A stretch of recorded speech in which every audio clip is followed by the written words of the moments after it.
Hello दोस्तों। आज मैं आपको अपनी स्ट्रेटजी बताने जा रहा हूँ जिसके थ्रू मैंने अपने first as well as second prelims में बिना ज़्यादा पढ़ाई किए जॉब के साथ साथ होते हुए भी मैंने दोनों ही अटेम्प्ट में प्रीलिम्स को क्लियर किया है। ठीक है। तो अगर आप इस स्ट्रेटजी को फॉलो करते हो तो आप बहुत ही एक एवरेज पढ़ के भी बट स्मार्ट वर्क के साथ आप भी प्रीलिम्स को क्लियर कर सकते हो। तो पहले मैं कुछ अपने सोर्सेज बता देता हूँ जिसके थ्रू मुझे प्रीलिम्स को इजीली अच्छे मार्क्स के साथ क्लियर करने में हेल्प मिली। तो देखो देखो पॉलिटी के लिए तो मैंने लक्ष्मीकांत को ही फॉलो किया और साथ ही साथ जितने भी पीवाई क्यूज थे पिछले 7 से 8 साल के वो सारे के सारे किए। इसके अलावा इकॉनमी में रमेश सिंह। ठीक है। इन्वायरमेंट के लिए शंकर आईएएस। ठीक है। और बाकी सब्जेक्ट्स जो बस जैसे बचे हिस्ट्री। हिस्ट्री के लिए स्पेक्ट्रम फॉलो करी थी और साथ ही साथ एनसीईआरटी। ठीक है। और ज्योग्राफी के लिए मैंने एनसीईआरटी को ही अपना बेस बनाया था। और ये जो मैंने आपको पीवाई क्यूज बताए थे ये पीवाई क्यूज सभी चीजों के लिए कॉमन है। ये लास्ट जितने भी एटलीस्ट 2013 के आगे के सारे पीवाई क्यूज मैंने करे थे। ठीक है। इसके अलावा मैंने विजन की टेस्ट सीरीज करी थी। अराउंड में 30 मॉक टेस्ट मैंने विजन के दिए थे लास्ट के कुछ डेज में। और साथ ही साथ मैंने PT 365 इनकी फॉलो करी थी। और मैं न्यूज़पेपर रेगुलरली नहीं पढ़ पाया क्योंकि मेरे पास मुझे जॉब में मुझे इन्वॉल्व था, इस वजह से मैं न्यूज़पेपर रेगुलरली नहीं फॉलो कर पाया था। तो मैंने उसको PT 365 से सप्लीमेंट करने की कोशिश करी। तो ये तो मेरी बात होगी मेरे सोर्सेज की। अब मैं कुछ क्वेश्चंस आपके साथ डिस्कस करूंगा जिसके थ्रू मैं आपको ये प्रूव करना चाहता हूँ कि भले ही आपके पास कंटेंट लिमिटेड है, भले ही आपको ज्यादा नॉलेज नहीं है, पर अगर आपके पास स्मार्ट वर्क है आप कामनेस के साथ क्वेश्चंस को पढ़ सकते हो और चीजों को एलिमिनेट कर सकते हो। अगर आप में ये कॉन्फिडेंस है तो आप प्रीलिम्स को इजीली वे में क्लियर कर सकते हो। ठीक है। तो देखो हम फर्स्ट क्वेश्चन की तरफ बढ़ते हैं। ये 2021 का ही प्रीलिम्स पेपर है मैं आपके साथ जो डिस्कस कर रहा हूँ। ठीक है। तो देखो पहला क्वेश्चन अगर आप पढ़ोगे तो देखो बहुत ही मुश्किल क्वेश्चन लगेगा आपको पढ़ने में। पर अगर आप इसकी सेकंड स्टेटमेंट पढ़ोगे ना तो सेकंड स्टेटमेंट में क्या कहा जा रहा है, certain provision in constitution of India give central government the right to issue directions to RBI. देखो आप लोग जैसे लक्ष्मीकांत पढ़ते हो तो कभी भी वहां पे कॉन्स्टिट्यूशन के अंदर आपने आरबीआई का जिक्र होते हुए सुना है? मैंने तो कभी पॉलिटी में आरबीआई का जिक्र होते हुए नहीं सुना था। तो इसका क्या मतलब हुआ? इसका मतलब ये हुआ कि आरबीआई कॉन्स्टिट्यूशनल बॉडी नहीं है। आरबीआई का किस कॉन्स्टिट्यूशन में कहीं पर भी जिक्र नहीं है। तो इसका मतलब हुआ जो ऑप्शन नंबर जो स्टेटमेंट सेकंड है वो गलत है। ठीक है। मुझे स्टेटमेंट 1 और स्टेटमेंट 3 में नहीं देख रहा अभी, मुझे इतना पता लग गया कि स्टेटमेंट 2 गलत है। अब स्टेटमेंट 2 गलत है तो सीधा मैं ऑप्शन पर आया। देखो 2 यहाँ पर है, यहाँ पर है और यहाँ पर भी है, यानी कि ये स्टेटमेंट्स गलत हुई। तो ऑप्शन ए गलत हुआ, ऑप्शन बी गलत हुआ, ऑप्शन डी गलत हुआ। तो सही ऑप्शन क्या बना? सही ऑप्शन बना ऑप्शन नंबर सी। तो भले ही आपको स्टेटमेंट 1 या स्टेटमेंट 3 का कोई आइडिया नहीं था, पर अगर आपको सिर्फ इतना पता था कि हाँ ये कॉन्स्टिट्यूशनल बॉडी नहीं है, आपने स्टेटमेंट 2 एलिमिनेट करी, आपका आंसर आ गया। यूपीएससी में यही करना होता है, लिमिटेड नॉलेज के साथ अच्छे वे में क्वेश्चन को प्रोसीड करो तो आप आंसर तक इजीली पहुंच जाओगे। ठीक है। ऐसे ही थर्ड क्वेश्चन देख लेते हैं। देखो थर्ड क्वेश्चन में क्या था, इकोनॉमिक रिसेशन के बारे में पूछा गया है कि इकोनॉमी रिसेशन जब होती है तब कौन सा स्टेप लेना चाहिए।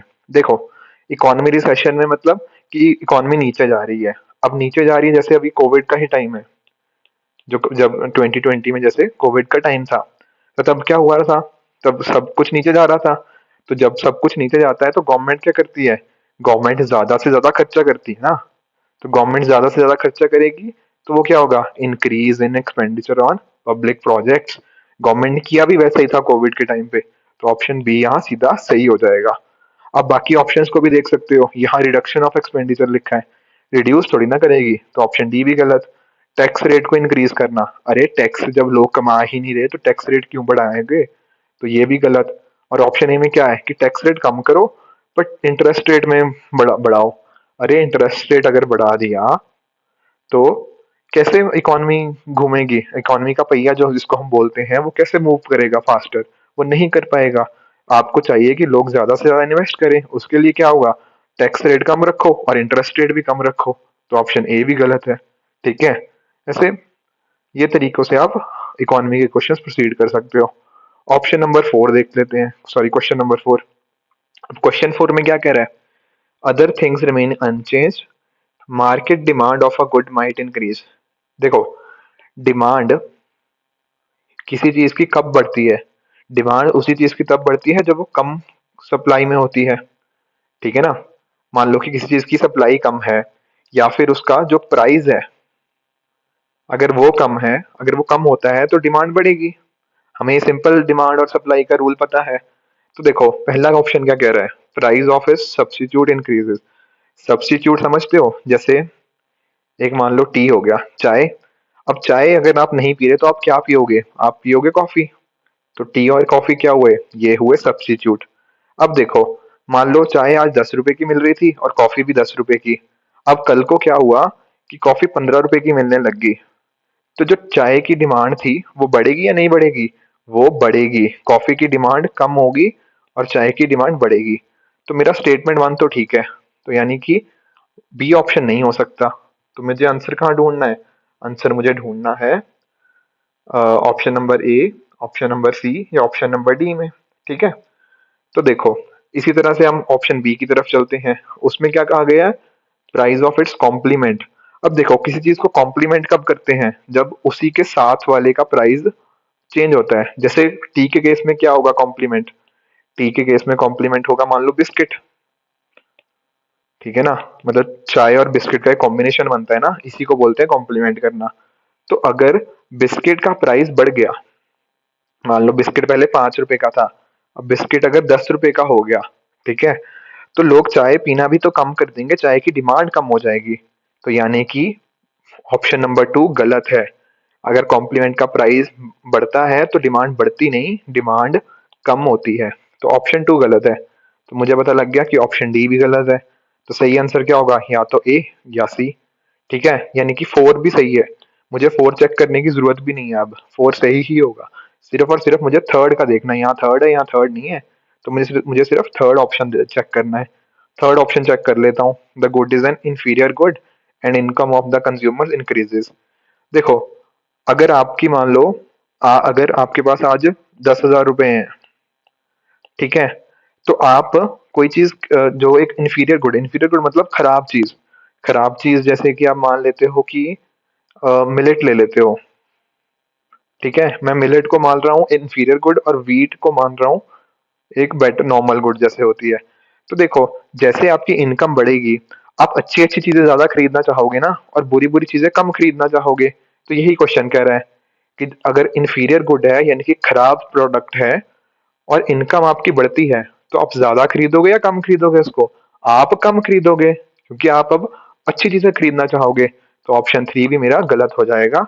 सही आंसर क्या बनेगा, सही आंसर बनेगा ऑप्शन नंबर ए। तो देखो, इसमें इकोनॉमी एक्चुअल में हार्ड कोर इकोनॉमी से ज्यादा आपकी जो कंसेप्चुअल नॉलेज चेक कर रही है कि आप कैसे चीजों को एनालाइज कर सकते हो। ठीक है, बाकी मैं बेसिक बुक्स मैंने आपको बता ही दी, आप इन बुक्स को पढ़ते रहो, ये जितनी मैंने आपको बेसिक बुक्स बताई थी, साथ ही साथ टेस्ट सीरीज और साथ ही साथ PT 365 को आपको कॉन्टिन्यूसली मल्टीपल टाइम्स रिवाइज करना है। और एक चीज मैं आपको और बताता हूँ, देखो जैसे इन्वायरमेंट है ना, आप पिछले कुछ सालों के पेपर्स उठा के देख लो, हर साल इन्वायरमेंट का जो वेटेज है ना वो बढ़ता जा रहा है। तो शंकर आईएएस आपको बहुत अच्छे से करनी है। ठीक है, सबसे ज्यादा इंपॉर्टेंट शंकर है। और हिस्ट्री को ना आप उतना भले ही उतना टाइम मत दो जितना शायद पहले दिया जाता था। आजकल अगर आप हिस्ट्री के क्वेश्चंस देखोगे तो बहुत ही वेग और रैंडम क्वेश्चंस आ रहे हैं, जो जिसने बहुत ज्यादा पढ़ाई करी है ना, वो भी हिस्ट्री के क्वेश्चंस नहीं हैंडल कर पा रहा। तो जहां पे आपको सबसे कम एफर्ट लगा के काफी अच्छा रिवॉर्ड मिल रहा है, आपको वो चीजें ज्यादा पढ़नी चाहिए। इसमें जैसे कि आ गया एनवायरनमेंट, इकोनॉमी और पॉलिटी। अगर ये तीनों आपके बहुत अच्छे हो गए हैं ना, ट्रस्ट मी, आपका प्रीलिम्स नहीं रुकेगा। ये चीजों में मास्टरी कर जाओ, आपका प्रीलिम्स होकर ही रहेगा। ठीक है, कुछ और क्वेश्चंस नीचे डिस्कस कर लेते हैं। देखो, अब ये क्वेश्चन है, मान लो fifth, with reference to urban cooperative banks. अब अगर देखो, अगर आपने ये चीज तो पीटी 365 में भी थी, और वैसे भी अगर आप थोड़ा बहुत न्यूज में फॉलो करते हो, तो 2020 में ना एक बैंकिंग रेगुलेशन एक्ट आया था। ठीक है ना, अमेंडमेंट आई थी इसमें, बैंकिंग रेगुलेशन एक्ट में। और उसमें अमेंडमेंट में पता क्या लिखा था, कि जो सबसे बड़ी चीज, जो फेमस चीज इसकी अमेंडमेंट की थी, कि जो अर्बन कोऑपरेटिव बैंक है ना, अब उनके ऊपर आरबीआई का जो रोल है वो ज्यादा बढ़ जाएगा। अब आपको पता है कि बहुत सारे जैसे Punjab and Maharashtra cooperative bank वगैरह थे, ये काफी फेल कर गए थे एक तरीके से। ठीक है ना, तो तब उसके बाद गवर्नमेंट ये अमेंडमेंट लेके आई थी कि आरबीआई का रोल बढ़ेगा। ठीक है, मुझे बस इतना पता था एग्जाम हॉल में। अब देखो पहले ऑप्शन क्या कह रहा है, they are supervised and regulated by local boards set up by state government. अरे नहीं यार, ये न्यूज़पेपर में इतना भर भर के लिखा हुआ था, पीटी 365 में लिखा हुआ था कि आरबीआई का रोल बढ़ेगा, तो यहाँ पे आरबीआई आना चाहिए था। तो मुझे बस इतना पता था कि स्टेटमेंट वन गलत है। अब अगर स्टेटमेंट वन गलत है तो देखो जरा इसको, तो मेरा क्या बना, ऑप्शन ए गलत, ऑप्शन सी गलत, ऑप्शन डी गलत। सही आंसर क्या आया, ऑप्शन नंबर बी। एग्जामिनर चाहता ही नहीं है कि आपको ऑप्शन टू या ऑप्शन स्टेटमेंट थ्री पता हो। आपको बस इतना पता होना चाहिए कि स्टेटमेंट वन गलत है, और स्टेटमेंट वन तो मतलब मुझे पता ही था, क्योंकि वो तो न्यूज़पेपर में इतनी ज्यादा बार आई है एग्जाम, और वैसे भी पीटी 365 में इतनी बार आई है। तो ये चीज आपको ना बहुत ही ध्यान से ये चीज देखनी होती है, कि हाँ, एग्जामिनर ने कहाँ पे आपके लिए हिंट छोड़ा है। और देखो, मैंने 2 बार एग्जाम दिया है और दोनों बार मेरे मार्क्स 110 से ज्यादा आए हैं, 110 प्लस। और आजकल देखो आप कट ऑफ देखो कितनी जा रही है, 2020 में तो 92 के अराउंड गई थी, इस बार भी बोल रहे हैं कि 90 92 के आसपास ही जाएगी। ठीक है ना, तो पेपर मुश्किल होता जा रहा है, मुश्किल भले ही होता जा रहा है, पर अगर आपके ना कॉन्सेप्ट्स अच्छे हैं, और साथ ही साथ आप ट्रिक्स को समझ पा रहे हो कि कहाँ कहाँ यूपीएससी आपके साथ खेलने की कोशिश कर रहा है, अगर आपने वो चीजें पकड़ ली ना, तो आप एग्जाम को क्लियर कर जाओगे। ठीक है ना, तो इस वीडियो में मैंने आपके साथ स्ट्रेटेजी डिस्कस कर ली, आपको कैसे पढ़ना है, और साथ ही साथ मैंने आपको बता दिया कि आपको टेस्ट सीरीज एक कोई भी करनी है, कोई भी एक टेस्ट सीरीज लगा लो। मैंने विजन की करी थी, वो आप साथ में करते रहना, और साथ ही साथ अपने 3 जो मेन सब्जेक्ट्स हैं उनको देख लेना, और साथ ही ज्योग्राफी में भी एनसीईआरटी और जो करंट लोकेशंस। ठीक है, ये बहुत अच्छे से कर लेना। अगर आप ये सब कर जाओगे, और साथ में हिस्ट्री की आपको बेसिक अंडरस्टैंडिंग होनी चाहिए, और साथ में करंट अफेयर्स थोड़ा पीटी 365 के थ्रू कवर कर लेना। अगर आप में इतना कॉन्फिडेंस है, ये सब आपने अच्छे से कर लिया, और साथ में आपका दिमाग अच्छे से आपके साथ है, आप चीजों को एलिमिनेट कर पा रहे हो, आप समझ पा रहे हो कि ट्रिक्स क्या है, और यूपीएससी कहाँ कहाँ आपके साथ खेल सकती है। अगर आपने ये सब चीजें अंडरस्टैंड कर ली और उसको अकॉर्डिंगली अप्लाई कर लिया, ट्रस्ट मी, आपका प्रीलिम्स नहीं रुकने वाला। ठीक है, मैं आने वाले टाइम में और भी इस टाइप की वीडियोस बनाऊंगा, जिसमें हम डिस्कस करेंगे कि और किस तरीके से हम कुछ इजी वे में मार्क्स को एम्पलीफाई कर सकते हो, हमारे मार्क्स और बढ़ा सकते हो। ठीक है, आपको कोई भी और डाउट हो आप नीचे कमेंट सेक्शन में लिख दीजिएगा, मैं आने वाली वीडियोस में उन सभी को एड्रेस कर दूंगा। और साथ ही साथ अपने फ्रेंड्स के साथ भी ये वीडियो शेयर कीजिए, ताकि उनको भी हेल्प मिले कि कैसे प्रीलिम्स को क्वालिफाई किया जा सकता है, एंड अकॉर्डिंगली सभी को बेनिफिट हो पाए। ठीक है फ्रेंड्स, तो आज के वीडियो में यही सब था। Thank you very much for watching this, please do subscribe to the channel अगर आपको ये वीडियो अच्छी लगी हो। Thank you very much.